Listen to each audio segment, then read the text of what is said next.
give them a fish, you feed them for one day.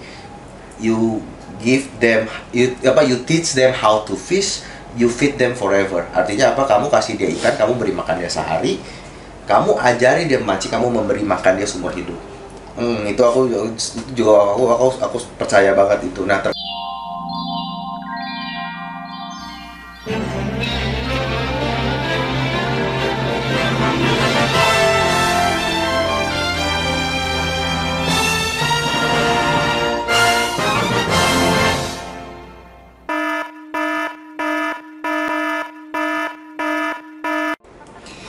welcome back to my YouTube channel guys. Kembali lagi bersama Icu dan suami tercinta. Seret. Baru beres makan kita enggak. Oke. Kali ini kita akan bahas apa, baby? kebutuhan. Kebutuhan apa? Bagian tentang kebutuhan. Skala prioritas lah sebenarnya sih. Gimana tuh? Skala prioritas mengenai kebutuhan sebenarnya. Jadi agak concern sebenarnya. Ini inspirasi ini muncul dari AC-mu yang membasahi baju-bajumu.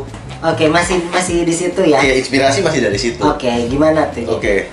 Jadi aku ke dasarnya dulu ya. Sebenarnya pada garis besarnya kebutuhan kita itu biasanya dibagi 4 dari skala kebutuhan sama kepentingan. Oke, yang pertama kebutuhan yang penting mendesak. Contoh itu adalah makan. Kebutuhan kita akan istirahat. Oke. Ya kan? Dia akan tidur, maksud aku tidur, makan. Yang kebutuhan yang sangat mendesak dan itu udah jadi sesuatu yang harus dilakukan. Nah, yang kedua itu adalah kebutuhan yang penting namun tidak mendesak.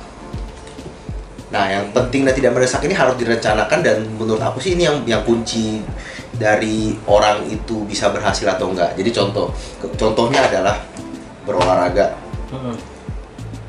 pelajari hal baru, belajar apapun lah, kayak baca buku, dengerin hal-hal yang bisa membuat kita tuh jadi lebih pintar lah.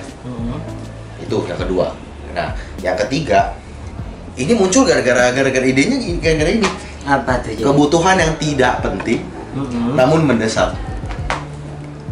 Kan penting juga AC gitu, Bibi. Nah, AC itu penting lah misalnya kan. Anggaplah maksudnya AC itu bukan yang penting banget lah. Nggak seprimer makan yang pertama gitu ya. Tapi itu kamu jadi dari hal karena menunda-nunda benerin AC ini, jadi lahir kebutuhan yang tidak penting namun mendesak.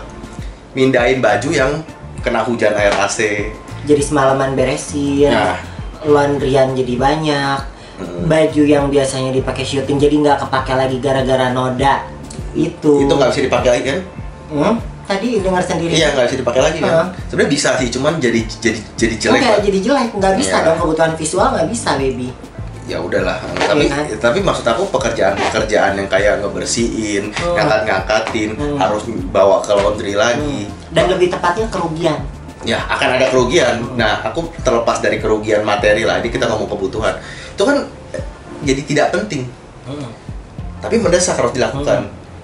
Nah, makanya banyak diremehkan. Iya, banyak diremehkan karena diremehkan di Indonesia. Nah, itu sebelumnya udah kita bahas lah. Tapi ya itu sebagai contoh. Nah, yang keempat itu adalah kebutuhan yang tidak penting, tidak mendesak.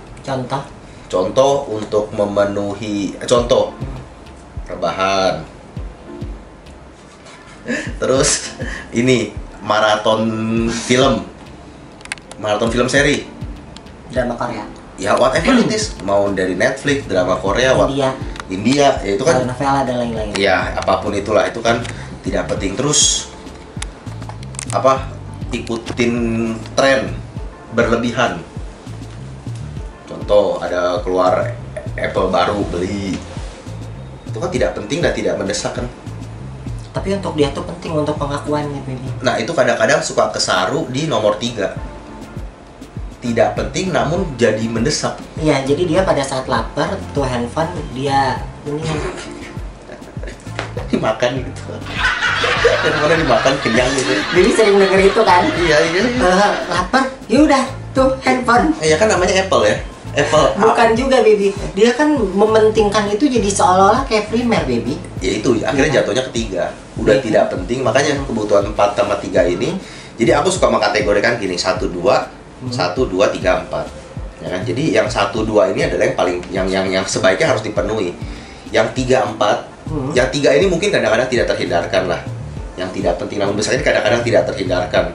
Nah, yang keempat ini yang sebaiknya tuh dieliminasi lah. Kalau nggak diminimalisasi dalam kehidupan kita. Bahkan dari 4 itu bisa loncat ke 1 atau 2 tadi. Karena dia sampai ngutang-ngutang, baby. Nah, itu jadinya ketiga. Tidak penting. Tapi untuk dia tuh jadi penting. Ya, mendesak jadinya. Mendesak, jadi harus bayar hutang kan. Nah, kalau makanya aku bilang 3 4 ini sebisa mungkin tuh kalau nggak segini kayak hutang tadi itu sebenarnya kadang-kadang kita nggak bisa hindarin lah. Misalnya kamu ada nggak, sebenarnya bisa hindari dengan dia tidak membeli kan nggak penting. Terkadang ada hal yang kita memang beberapa hal kita kredit lah. Contoh misalnya rumah. Iya. Itu kan. Iya, oke. Tapi ini kan kayak misalnya handphone untuk pengakuan sosialnya kayak gitu-gitu. Sebenarnya ya, Bibi pernah nggak sih dia gaji berapa? Handphone Apple yang terbaru gitu. I know. Aku pernah lihat juga orang tuh gajinya segini, ya kan, 2,5 itu buat cicilan bayar itu. Bener itu aku bahkan tahu. Yang lucu itu baby malah habis. Nanti gimana nanti deh? Gitu. Iya, itu kan. Nah, kalau dari kayak gitu sangat gak bijak kan? Sangat. Nah, kalau aku ya, aku punya sistem bagaimana aku membagi finansial aku. Berapa gaji aku dulu, aku tuh cuma pakai maksimal 30% untuk biaya hidup.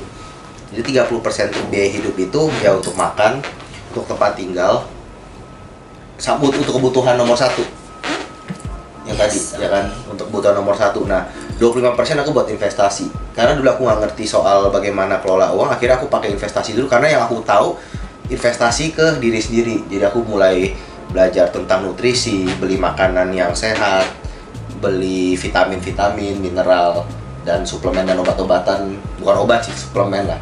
Nah, itu aku dulu investasinya ke situ karena aku nggak ngerti soal bagaimana kelola uang. Paling aku taruh di yang safety aja lah.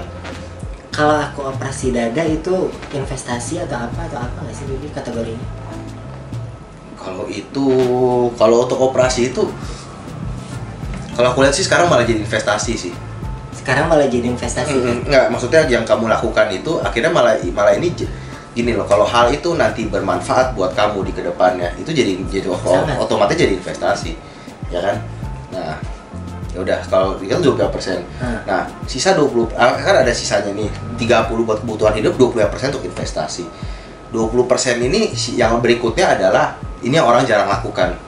Untuk mentraktir orang yang lebih dari kita. Mentor. Nah, kayak dulu kan aku misalnya kalau ketemu orang gitu, misalnya orang itu aku merasa dia punya sesuatu yang ingin aku pelajari. Dulu kan kayak aku ketemu dokter chiropractor, ketemu physical therapist. Nah, dana ini aku untuk mentraktir orang-orang itu. Mengentertain lah orang-orang itu. Dan orang-orang itu biasa di-entertain begini juga pentingnya nanti akan buat kita. Berarti aku harus traktir baby dong. Traktir apa? Oke, lanjut. Nah, terus barulah yang ada 15% berikutnya biasanya sih untuk rekreasi. Jalan-jalan. Berapa persen tadi? 15%. Untuk rekreasi. Jadi rekreasi itu ya kayak kamu misalnya mau liburan yang duitnya kamu saving 15%. Nah, rekreasi itu juga bukan cuma sekedar jalan-jalan. Di rekreasi itu kita bisa banyak belajar hal baru. Misalnya kita ke satu negara atau satu daerah, kita belajar kebudayaan sana. Nah, kalau kamu udah beruntung bisa kerja di tempat yang berbeda, itu otomatis akan kita jadi banyak terbuka deh pikiran kita. Kita jadi banyak tahu dunia yang tadinya kita nggak paham. Nah, baru 10%-nya itu untuk yang kebutuhan yang mewah-mewah itu. Tapi sekarang malah jadi 10% ini malah kebalik gitu loh. Nah, baru sisanya untuk tabungan. Nah, jadi ya itu aku belajar. Sebenarnya angka ini nggak pasti sih. Itu bisa berubah-ubah dengan cuman kerangka. Nah, jadi panduan aja, acuan untuk bagaimana kita kelola finansial kita biar nggak dol, biar nggak loss gitu. Kan orang kadang-kadang suka nggak bisa kelola uang gitu kan. Ini sederhana sih, tapi itu prinsip dasar, persentasinya bisa kita atur sesuai dengan, ini kan aku cuman contohnya aku doang. Waktu itu aku kelola, aku belajar panduannya dari Lee Ka-shing. Lee Ka-shing itu orang terkaya nomor 1 di Hong Kong. Gimana? Ya itu kerangka dasar dia kelola uang. Oke. Yang kamu bilang tadi kerangka dasar itu panduan. Nah, kalau kita biasanya banyak kita menyempatkan kita punya sumber daya, entah itu waktu atau uang, ke kebutuhan 3 atau 4, itu akan pointless sekali deh. Nah, kamu berasa nggak, Baby? Kamu udah mulai menempatkan diri kamu di prioritas kedua sekarang, kebutuhan kedua. Kebutuhan yang tidak penting namun mendesak. Penting namun tidak mendesak. Dengan belajar hal baru, kamu merasakan kan impact-nya, perkembangannya buat diri kamu. Nah, dari sini malah jadi bekal. Jadi bekal kan. Nah, dari situ tuh aku juga merasakan dulu tuh suka buang waktu tuh sama buang sumber daya aku tuh di 3 sama 4. Tapi begitu pelan-pelan mengalihkan ke 1 sama 2, terutama kedua sih, itu yang ini juga aku juga masih kurang banget.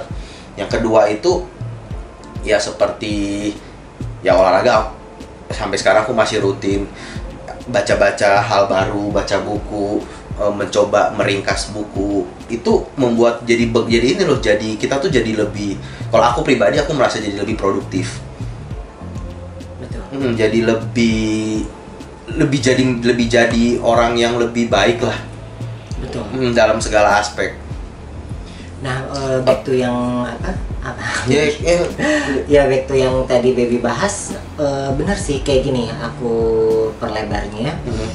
Jadi sebelumnya gitu ya, aku tuh Baby tahu sendiri, aku tuh banyak membuang waktu kayak ya even TikTok ini sangat bermanfaat untuk aku sekarang ya, maksudnya salah satu pemasukan untuk aku. Cuman dulu itu aku gini, Baby, yang lucunya ya mungkin ya, maksudnya aku menganalisa diri aku sendiri itu mungkin karena akunya belum punya kebahagiaan, sehingga akunya nggak bisa mikir gitu. Ibarat misalnya orang lapar tapi gimana mau mikir kalau misalnya perut lapar. Nah, aku nggak punya kebahagiaan itu, dan memang nggak ada mentor yang tepat juga. Lagian aku itu tipikal orang yang keras kepala, Baby tahu sendiri gitu ya. Dan waktu di push aja kita hampir cerai gitu. Nah, maksudnya tuh aku memang tembusnya tuh sama cinta, Baby. Jadi kalau bener kan, iya kan. Jadi ya Baby tahulah karakter orang keras kepala kayak gimana. Nah, oke. Dari situ tuh aku ya sebelumnya tuh kayak apa sih gitu, maksudnya lihat kayak contoh ya, video-video yang berguna untuk aku gitu, yang beredukasi untuk aku segala macem. Terus seperti yang kita selisihkan waktu itu atau pertengkaran waktu itu karena toksik ya kan. Nah, aku tuh mikir gini, Baby, waktu sebelumnya Baby ya, apa sih gitu, maksudnya harus bertata bahasa yang harus baku gini segala macem. Kayak enggak, istilahnya apa adanya aja, bla bla segala macam. Nah, istilahnya dari situ aja aku tuh sebenarnya udah kayak membatasi diri, bener nggak sih, Baby? Membatasi diri untuk maju sebenarnya kan lucu ya kan. Lalu masalah video, nah apaan sih sok serius banget nonton yang kayak gini-gini nih, nggak santai banget bawa segala macam. Oke. Terus sekarang kita ya kita olah gitu. Memang maksudnya berbahasa toksik untuk diri aku sendiri itu tidak merugikan orang lain, oke? Tapi masalahnya nggak ada orang sukses yang berbahasa toksik, gitu. Iya kan? Seperti Baby bilang apa sih istilahnya waktu itu, Baby bilang memang nggak salah, tapi orang apa gitu waktu itu istilahnya. Waktu itu Baby pernah bilang deh istilah lain, tapi maksudnya seperti itu, tapi jenisnya lain gitu. Apa nggak salah bukan berarti benar? Nah, nggak salah, ya nggak salah bukan berarti benar-benar. Nah, jadi aku tuh mikir gitu, memang sih nggak merugikan segala macam. Tapi masalahnya orang sukses tuh nggak ada yang Bahkan background pendidikan mereka ya. Contoh ya, ini bawa seseorang yang kamu kagumi dan aku juga kagumi. Mantan Menteri Kelautan dan Perikanan, Ibu Susi Pujiastuti. Tamatan SMP, ngomong suaranya kasar tapi bahasanya halus. Dan tidak toksik. Panutannya, aku juga kagum loh. Iya. Dan yang dia berani ngomong ke depan umum, ada yang mau nyogok dia 2 triliun dan sebagainya. Memang suara dia kasar. Iya. Ya kan? Itu memang tapi nggak toksik. Sama sekali nggak toksik dan dia menggunakan bahasa yang baik. Nah, memang nggak sempurna. Bukan bahasa orator lah, bukan bahasa orasi. Tapi bahasa dia baik. Bukan bahasa puisi, bukan bahasa orator, bukan bahasa yang super tinggi juga enggak. Bisa dimengerti semua kalangan. Itu buat aku sih mantep banget. betul. Dan aku pernah dibilang sama teman aku gini loh. Kamu kalau belum paham sama apa yang kalau kamu nggak bisa menjelaskan apa yang kamu tahu ke anak 5 tahun, kamu belum betul-betul paham apa yang kamu jelaskan. Yang ngobrol kemarin malam. Kayak gitu. Kurang lebih kan? Ya, oke. Jadi ya betul gitu, dari situ tuh aku jadi ya back to diri aku sendiri tuh, dari situ jadi sadar gitu, baby. Itu kalau misalnya, tapi kerasa lah sama aku, ya kalian coba aja gitu ya.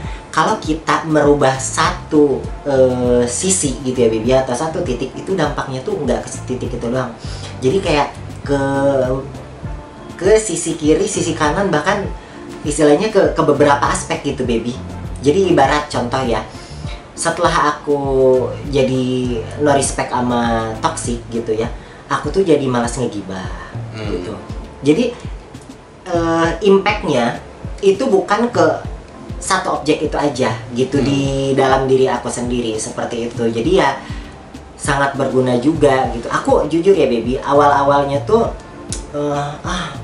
kalau ngomong sama baby nggak bebas gini nih segala macam gitu. Nah, tapi lama-lama gitu ya, gimana gua mau maju gitu kalau misalnya akunya masih membatasi diri sendiri untuk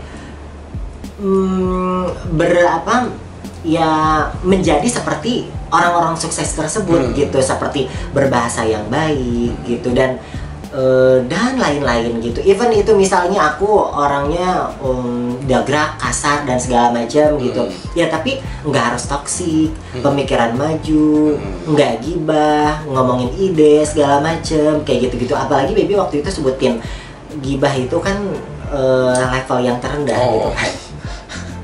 Bukan ya bisa dibilang kan? gini. Seperti itu kan udah bilang orang besar itu ngomongin ide atau gagasan. Orang setengah besar itu ngomongin peristiwa. Orang kecil ngomongin orang, kegibah. Tapi gini loh, ngomongin orang itu terkadang perlu, tapi cobalah, karena aku pernah bahas juga, ngobrol kalau emang harus ngomongin orang, cobalah lihat sisi positifnya. Nah, betul kan. Makanya kemarin juga kita sempat mendebatkan seseorang lah gitu kan. Jadi maksudnya dilihatnya gitu, maksudnya kalaupun misalnya memandang sisi negatifnya, kita lihat juga sisi positifnya segala macam, kita tektok di situ kan gitu. Jadi cuma ya yang lucunya itu realitanya ya, kita misalnya memandang udah jelas-jelas si orang ini tuh sangat positif gitu, langsung pikiran atau gagasan utamanya pada saat diajak berbincang atau diajak berbicara malah yang negatifnya. Oh iya. Lucu ya kan? Itu juga pernah aku bahas yang ini, yang orang fitness, badannya bagus, pahanya gede, cuma karena betisnya kecil, diomongin betisnya doang. Kan aku pernah bahas tuh. Bukan, langsung sudut pandangnya langsung ke betis dan menitik beratkan ke situ gitu kan. Dan itu nggak ada artinya tuh yang atasnya, bener nggak? Padahal gitu kelihatan banget kan. Padahal yang lebih kelihatan itu, cuman gede. Langsung tapi langsung terfokusnya sama kekurangannya. Nah, dari situ kita bisa gini, ya bukan hanya aku ya, aku yakin semua yang nonton MC Channel juga pasti kalian pengen maju ya, dan kalian juga tahu maksudnya aku bukan berasal dari gini. Aku berasal dari keluarga yang cukup pada saat aku lahir pada saat itu seperti yang aku ceritakan, tapi akunya sendiri lebih tepatnya nggak disupport kali ya baby ya. Atau coba ucapkan aja gimana sih, aku ininya apa, jadi aku tuh kerasa kayak aku berasal dari keluarga yang nggak berada sama sekali. Keluarga gitu. kamu tuh mampu banget secara finansial, ya kan, punya rumah, juga nggak ngontrak, rumahnya juga sangat layak tinggal, tapi kamu nggak dikasih apa-apa sama sekali. Hanya aku. Iya, cuman kamu anak yang nggak dikasih apa-apa sama sekali, dia anak tiri kan. Kamu tuh dianggap anak tiri. Nah, tapi justru itu aku melihat si positif loh dalam hal itu. Nah, yang membentuk mentalitas kamu supaya bisa tangguh itu dari perlakuan, boleh sebut? Sorry.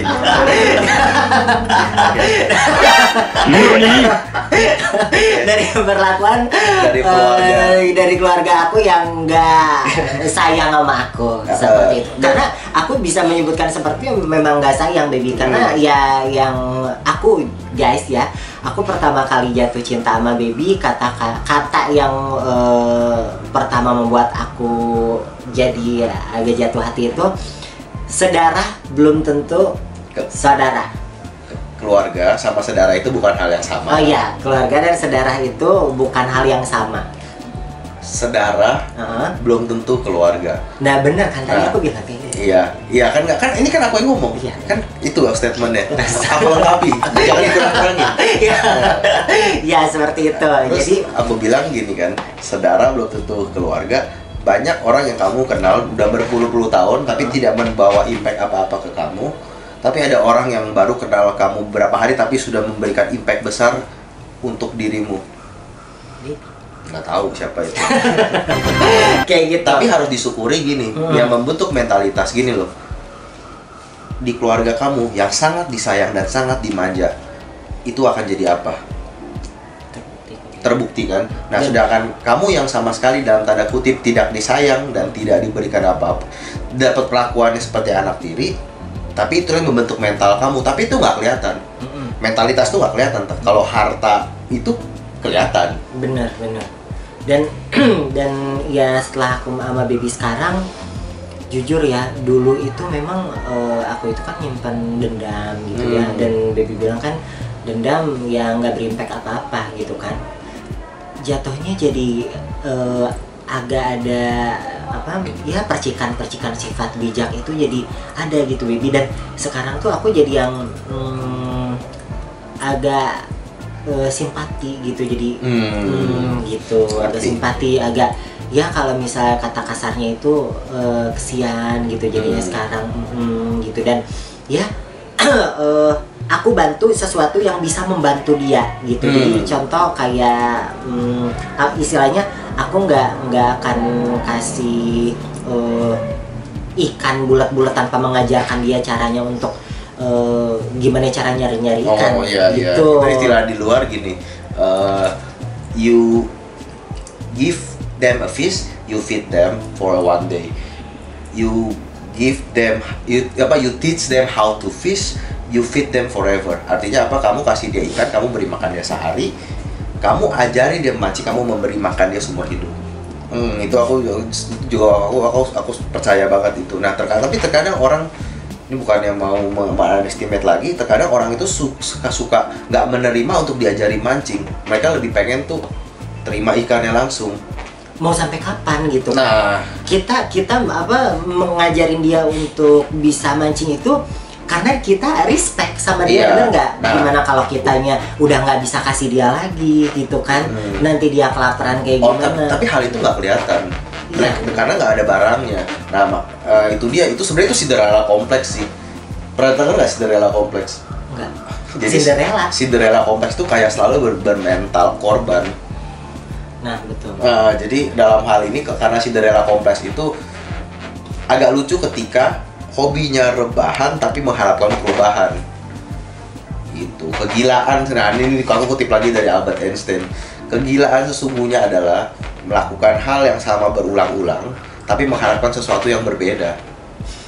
Nah itu kegilaan yang sesungguhnya sih. Tapi ya sudah lah, jangan melebar sampai ke situ. Oke, back to topic baby. Iya, back to topic. Jadi ya dari keluargamu tadi memberikan, sebenarnya meskipun kelihatan tidak ada impact, tapi itu yang membawa fondasi kamu jadi kuat. Kamu dari usia muda udah dipaksa untuk bisa mencari uang, ya kan? Itu luar biasa loh. Nggak semua orang bisa. Bahkan ada yang udah sampai S1, S2 ketika terjun dengan IPK bagus ya, S1, S2 begitu terjun di dunia kerja mereka nggak survive, mereka nggak bertahan. Survive aja nggak, apalagi fighter. Nggak, mereka udah nggak survive. Akhirnya bertahan jujur ya dengan S1, S2 bertahan dengan gaji 5 juta. Kan maksud tau sayang banget S2 lu. Bahkan lebih rendah lagi. S2 segituan lah. Oh S2, oke. S2, kalau S1 mungkin S1. wajar. S2 bertahan di gaji 5, terus udah kerja 5-6 tahun. Miris banget ya. Iya, udah kerja 5-6 tahun nih. Yang seangkatan aku udah kerja 5-6 tahun, gaji belum nyampe 10. Ya kalau sama uang makan sama uang apa 10.